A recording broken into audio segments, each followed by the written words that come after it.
Ja, hallo liebe Freunde, heute darf ich euch ein ganz besonderes Auto präsentieren, Ferrari 612 Scaglietti, könnt ihr da vorne sehen, auf der rechten Seite am Handschuhfach. Ist ein ganz besonderes Auto, ist gebaut worden ab 2005, unser Auto ist aus dem Jahr 2008 und das ist ein Auto, speziell dieser hier, mit ganz vielen Extras. Es gab ab 2007, 2008 die Serie One-to-One, da konnte man sich so einen Wagen selber eigenständig konfigurieren und das ist hier so ein Auto. Der Wagen ist wunderschön, hat eine ganz tolle Ausstattung. Es ist übrigens eine 12-Zylinder-Maschine, die 540 PS leistet, Verbrauch, also muss man eben genehmigen zwischen 15 und 20 Litern, das hat er nun mal. Aber es ist so ein richtiger reinrassischer, klassischer Ferrari, denn die haben hier im Jahr 2005 ungefähr die Linie aus den 60er Jahren aufgenommen. Das waren ja die großen GTs 2+2 und das ist auch ein GT 2+2 und von der Linie her und von der Form ein wirklich wunderschönes Auto. Und man muss natürlich eins wissen, wenn man so ein Auto besitzt und fährt, das ist ein scharfer Ferrari. Also der hat eine Höchstgeschwindigkeit von 320 Stundenkilometer. Könnt ihr hier vorne auch am Tacho gut erkennen. Schau mal, Paul, der geht bis 340. Der Tacho übrigens irre gemacht. Hier die roten Drehzahlmesser für die 12-Zylinder-Maschine. Soll drehen bis 7.500 Umdrehungen und leistet dann seine 540 PS. Also er fährt sich sehr modern. Das ist übrigens der erste Ferrari. Hier seht ihr ja rotes Lenkrad, wo es eine Bedienung übers Lenkrad gab. Das gab es bis dato nicht. Das Auto ist ja hier der Nachfolger vom Ferrari 456 GT. Und ist ein Auto, was sehr erfolgreich gewesen ist. Also von der One-to-One-Linie gab es nur ein paar hundert Autos, das ist einer von denen.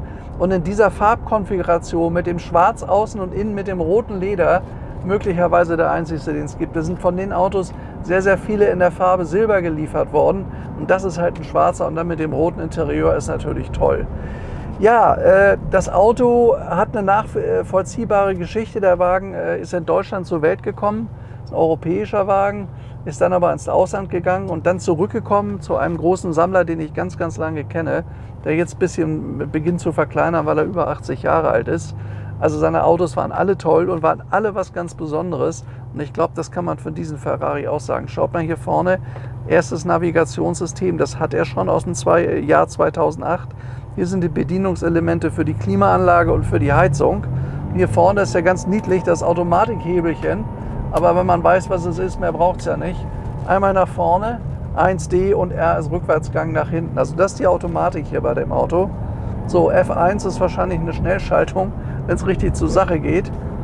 Das ist das F1-Getriebe, was sie hier auch verbaut haben ab dem Jahr 2008. Hier ist die Warmlenkanlage in der Mitte rot, ist ein bisschen schwer zu erkennen, weil das Leder auch rot ist. Damals hat man schon an Getränkehalter gedacht und alles hier aus feinstem roten Leder gemacht. Also das rote Leder an dem Auto finde ich wirklich absolut fantastisch. Was das ist, weiß ich nicht. Das ist hier oben das Dach, das kann man abdunkeln. Ah, genau, das war ein super Extra. Man kann das Dach abdunkeln, das kann man hier, das müssen wir euch mal zeigen. Da hat ja ein schwarzes Dach, wenn man das heller macht. Mal gucken, wird es jetzt heller oder dunkel? Weiß ich nicht. Nee. Ich glaube, das braucht ein paar Sekunden, bis das... Braucht ein paar Sekunden. Okay, dann warten wir mal ein paar Sekunden. Ja, hier ist Lok. Er hat sogar die Pieper hinten, wenn man irgendwo einparken möchte. Also Auto ist ziemlich modern, was das alles angeht. Und der Wagen hatte ja mal einen Grundpreis von 238.000 €. Unser Auto muss ungefähr 350.000 gekostet haben. Und da das Auto hier heute für unter 120 zu haben ist, aus meiner Sicht ein echtes Schnäppchen. Also der Wagen hat eben mal kurz über 30.000 Kilometer gelaufen, was überhaupt nicht viel ist. Ist zweite Hand und zeigt sich in einem super gepflegten Zustand. Und was das Schöne ist nicht ein silbernes oder ein rotes Auto, er hat diese tolle Farbe schwarz mit rot innen. Also ich glaube, das ist ein Unikat. Und fahren tut er sich wirklich scharf, das spürt man. Man merkt sofort, dass da vorne 12 Zylinder ihren Job verrichten. Giftiges Ansprechverhalten. Und wenn ich mir überlege, sowas kostet normalerweise ein Porsche, dafür bekomme ich hier einen echten 12-Zylinder Ferrari. Das finde ich schon richtig spannend. Zumal der so super schick ist. Also wenn man sich hier das Interieur anguckt, das ist wirklich fantastisch. Oh ja. Ja. Also Kraft hat er, kann ich euch sagen. 540 PS sind das auch wirklich. Was er dann übrigens noch hat, ist das Handling-Paket.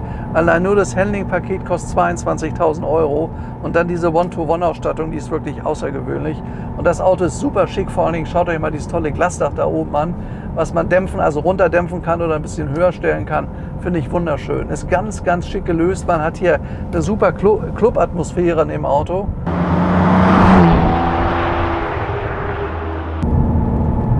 Also Auto ist weitgehend schon digitalisiert. Hier vorne könnt ihr Temperatur sehen, Wasseranzeige, Ölanzeige.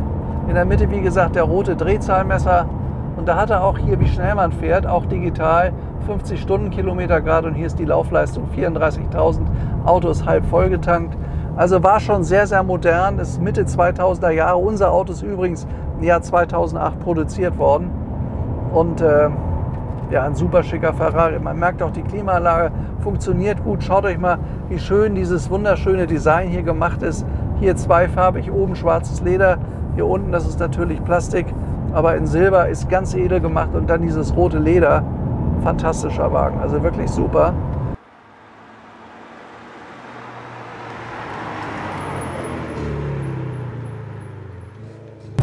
Übrigens ist das hier der aufregende Ferrari 375 MM von Ingrid Bergmann. Das ist ein One-Off, also Ingrid Bergmann ist ja weltbekannt.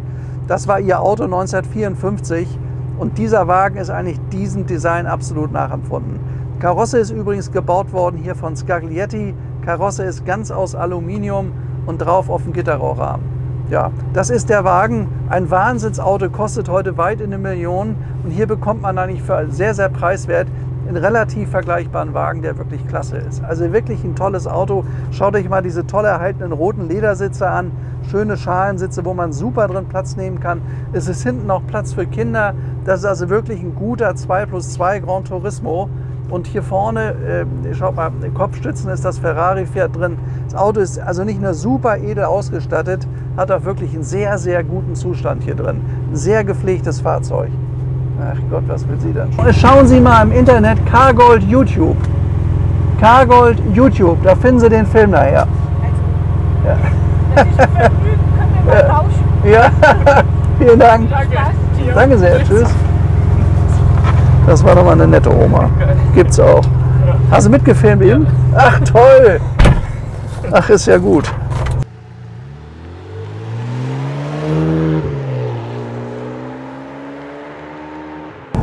Übrigens sind von dem Ferrari 612 ungefähr 3000 Fahrzeuge gebaut worden, aber von dieser One-to-One-Ausstattung, wo die Kunden sich alles bestellen konnten und alles ganz speziell war, so wie unser Auto, gibt es nur ganz, ganz wenige. Nur wenige hundert. Übrigens ist das fast ein 6-Liter-Motor, der da vorne arbeitet. Und man spürt das auch, wenn man hier beschleunigt. Der Wagen greift gewaltig an, drückt einen richtig in die Sitze und man spürt, dass das ein 12-Zylinder ist. Das ist ein großer Unterschied zu einer 8-Zylinder-Maschine. Da haben wir mal ein bisschen frei. Ich trete mal drauf jetzt.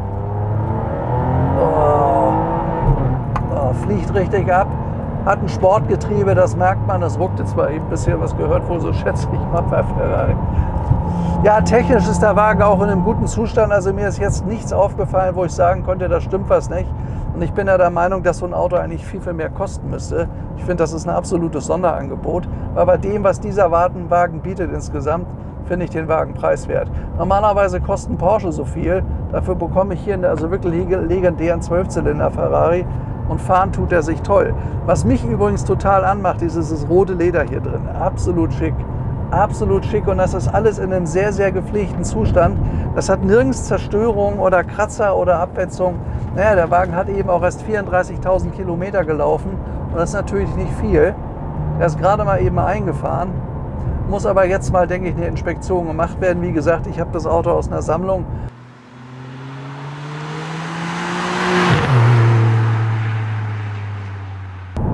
Läuft auch sehr gut. Also interessant ist auch, dass der gar nicht laut ist. Ein relativ leises Auto und man hat wirklich das Gefühl, dass man im großen Coupé fährt. So, das ist nicht so der absolut rassige, nur Zweisitzer-Sportwagen.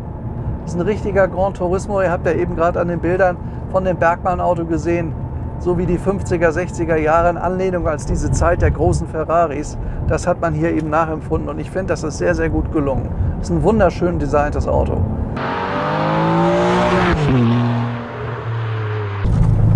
Ja, Ach ja, übrigens, vielleicht noch ganz interessant, gab ja gestern die Wahlen, wo alle so ein bisschen Angst vor gehabt haben, aber ihr seht, das Leben geht weiter, die Welt läuft weiter. Wir haben heute Morgen schon wieder viele Telefonate gehabt von Kunden, die einfach gesagt haben, wir wollen ein tolles Auto haben. Wir haben schon wieder Probefahrten heute gehabt. Es haben sich Kunden gemeldet für die nächsten Tage. Also Geschäft mit Klassikern, Oldtimer läuft ganz normal weiter. Nichts wird total verboten. Ich glaube, dass auch so einige Parteien mal so ein bisschen auf die Realität jetzt zurückgestutzt wurden. Macht euch keine Sorgen, die Freude wird uns hier niemand nehmen. Ganz sicherlich nicht. Ja, ich hatte euch ja eben gerade schon erzählt, er hat dieses Handling-Paket, das könnt ihr an diesen ganz besonderen, wunderschönen Felgen sehen, hat auch die Carbonbremsen mit den roten Sätteln, schaut mal da vorne, und diese irren zweiteilig geschraubten Felgen, also wirklich erste Klasse. Wunderschönes Design bringt das dem Auto am Ende auch. Schaut mal dieses schöne Schwarz in das rote Leder. Und dann bitte mal die ganze Form betrachten. Das ist ein ganz, ganz elegantes, langgestrecktes Ferrari Coupé. Also wie ich finde, von einer absolut zeitlosen Schönheit mit diesen tollen angedeuteten Lampen. Das ist ja hier vorne fast, kann man sagen, so eine kleine Bügelfalte, die hier lang läuft. Weiter über die Lampen. Also wirklich ganz, ganz toll designt. Die Lampen sind ein kleines bisschen milchig, die muss man mal auseinanderbauen und reinigen von innen. Das kann man aber machen. Und was mir noch aufgefallen ist, das möchte ich euch mal sagen, das ist ja eine Aluminiumkarosse. Und immer dann, wenn Aluminium mit einem anderen Metall zusammenkommt, dann oxidiert das. Und das haben wir hier unten gefunden. Da war irgendwo eine ganz kleine Stelle. Also das Auto brauche ich, weiß gar nicht, wo das jetzt war, kann man nur sehr, sehr schwer finden. Ich glaube, auf der anderen Seite ist das gewesen. Da hat er in den Einstiegen also so eine ganz, ganz kleine Oxidation. Ich zeige euch das mal, müssen wir vielleicht mal rübergehen. Das haben wir an 2, 3 kleinen Stellen gefunden. Das müsste man machen lassen. Hier unten könnt ihr das sehen, nicht? Da zum Beispiel. Da läuft das Gummi lang und da oxidiert er ein bisschen. Das muss man machen, das kann man aber hier gut und unproblematisch beilackieren. Da gehen vielleicht ein paar tausend Euro für locker ein. Übrigens, ganz interessant, er hat auch elektrische Sitze schon. Schaut mal hier vorne, mit allen Funktionen, dreimal Memory, das ist alles da. Vorne rechts der Feuerlöscher, schick in Rot eingepackt. Das ist ein ganz edel designtes Auto. Ich finde den absolut schick, den Wagen. Dann dieses schöne dunkle Glasdach, wenn man da drin sitzt, hat man so eine total tolle Clubatmosphäre. Und fahren tut der klasse, der Wagen. Tolles Design, gerade so, wo die Sonne mal weg ist. Schau mal bitte, wie schön sich diese tollen Linien hier wiederfinden in dem Auto. Also der Wagen ist absolut zeitlos und ich bin mir 100% sicher, das Auto wird noch stark steigen. Es sei übrigens mal erwähnt, wir haben neulich ein G-Modell, das heißt mehrere Mercedes Cabrios verkauft. Da habe ich ja noch gesagt, für 230.000 ist der günstig, die werden hochgehen, und bei den Autos steht jetzt eine 3 davor. Und das sehe ich hier genauso. Also es ist für relativ wenig Geld ein ganz, ganz toller klassischer Ferrari. Also in einer wahnsinnig schönen, zeitlosen Form. Der hat tolle Leistung. Das Einzige, na gut, ist halt ein 12-Zylinder, geht halt ein bisschen Sprit durch. Aber man fährt den ja wohl nicht zum Brötchen holen, den Wagen. Das ist ein richtig toller Klassiker. Stellt, ab und zu mal eine Reise damit unternimmt. Kinder passen hinten rein. Also er hat auch eine relative Größe. Ja, wir sind wieder auf dem Land. Also selbst die Hühner und Enten da hinten, die finden das ganz begeistert und klatschen Beifall. Wie eben auch die Dame. Also das ist wirklich ein tolles Auto. Ein ganz großer Wurf von Ferrari, wie ich meine. Und dieser ist durch die Konstellation hier sehr, sehr selten. Hinten auf dem Deckel das große Ferrari-Logo. Das Pferd, das kennt ihr ja. Und hier oben der Ferrari-Schriftzug, weltbekannt. It's a Ferrari. Wenn das angekündigt wird auf einer Auktion, da steigt die Stimmung in den Saal und da gibt es normalerweise immer tolle Ergebnisse, immer interessante Leute.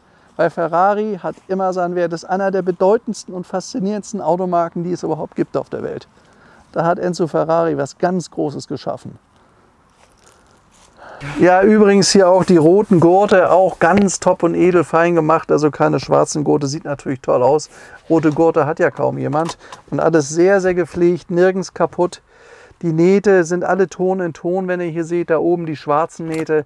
Also ist alles konfiguriert worden und das ist alles in einem wirklich tollen Zustand. Ist nie geraucht worden, das merkt man.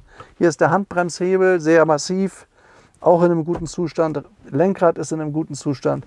Tolles Auto. Und ich meine, das rote Ferrari-Logo sieht natürlich in einem roten Lenkrad absolut klasse aus. Schaut euch das mal an. So, da wollen wir ihn mal starten. Hier Start Engine. Ja, toller Sound. Ferrari halt.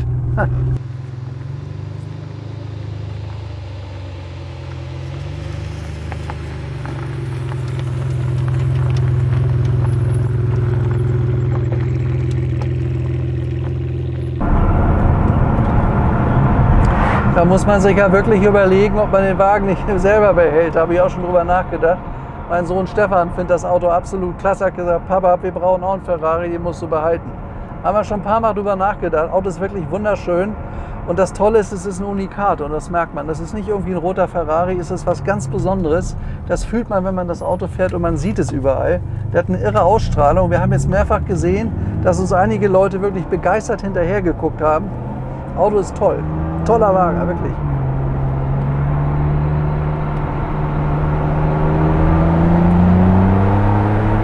Ja, an Kraft ist mehr als genug vorhanden.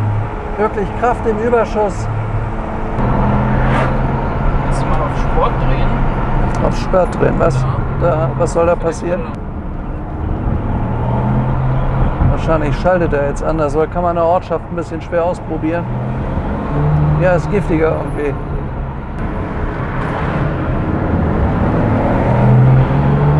Ja, jetzt dreht er höher. Man hört, das ist lauter, dreht höher.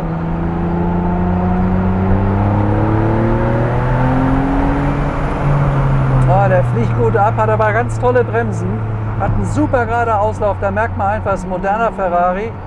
Hat auch eine Top-Straßenlage. Und einen schönen Motor. Also kerniger Sound, so ein richtiger 12-Zylinder Ferrari. Ja, schon was Tolles. Das Ferrari ist Ferrari, das ist einfach so.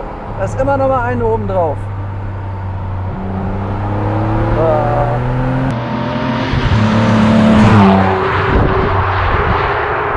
Boah.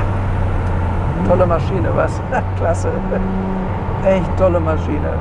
Also er macht richtig Spaß. Da muss ich echt überlegen, ob wir den abgeben. Auto ist ja wirklich toll. Vor allem, er kann eine Familie rein. Da passen 4 Leute rein. Mit den meisten Ferraris kannst du das ja nicht machen, weil die einfach zu eng sind. Tolles Gerät.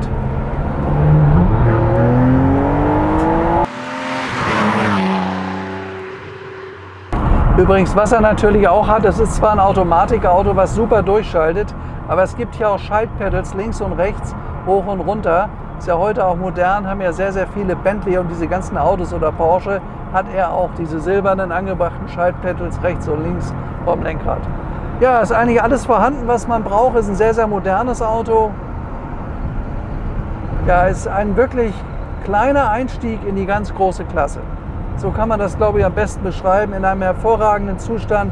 Der Wagen riecht auch nicht irgendwie, ist ja oft das Problem. Auto ist total sauber. Erinnert mich eigentlich fast an Jahreswagenzustand. Ganz, ganz gepflegter Ferrari. Fahren tut er toll. Man hat auch eine tolle Sitzposition in dem Wagen. Hinter dieser wirklich großen Scheibe.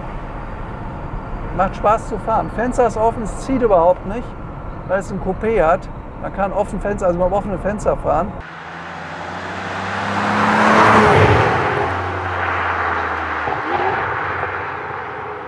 Ich bin der Meinung, dass der Wagen irgendwie noch völlig unterschätzt ist. Müsste aus meiner Sicht viel teurer sein. Viel, viel teurer. Aber das kommt bestimmt. Geht manchmal ja schlagartig bei solchen Autos. Es hat immer was mit der schönen, gelungenen Form zu tun. Und das Auto hat wirklich eine gelungene Form. Unbedingt. Schaut euch mal an, wie die Ferrari 246 GT explodiert sind. Was die eine ganze Zeit gekostet haben, 50.000, 60.000 Euro, ist ja fast so ein bisschen damit vergleichbar. Und heute kosten solche Autos zwischen 350 und 500. Also wie das abgegangen ist. Und das Potenzial hat der Wagen auch hier, auf jeden Fall.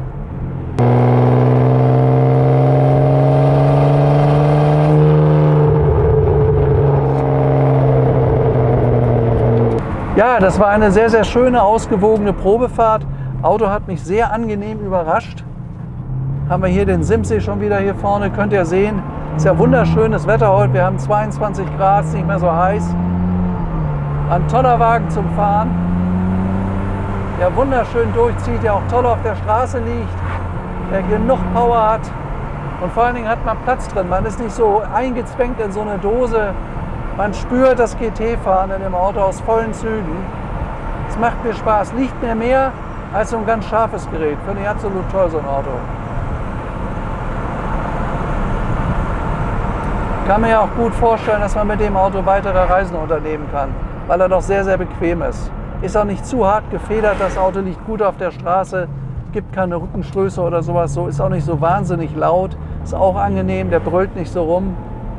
Toller Wagen zum Fahren. Wirklich ein tolles Auto zum Fahren. Ja, da vorne ist Beuerberg in Sicht. 20 Kilometer Probefahrt, ganz interessant. Auto ist hier jetzt in Beuerberg zu besichtigen. Wir haben das Auto schon ein bisschen gehabt, aber jetzt erst den Film gemacht. Das hat sich jetzt leider erst ergeben. Aber Auto ist wirklich sehenswert und ich glaube ganz persönlich, wir werden ihn nicht lange haben. Ja, ich wünsche euch alles Gute. Ich verabschiede mich mal wieder. Bis zum nächsten Dreh. Der geht morgen gleich weiter, wenn das Wetter so bleibt. Alles Gute, euer Stefan Luftschütz und ciao.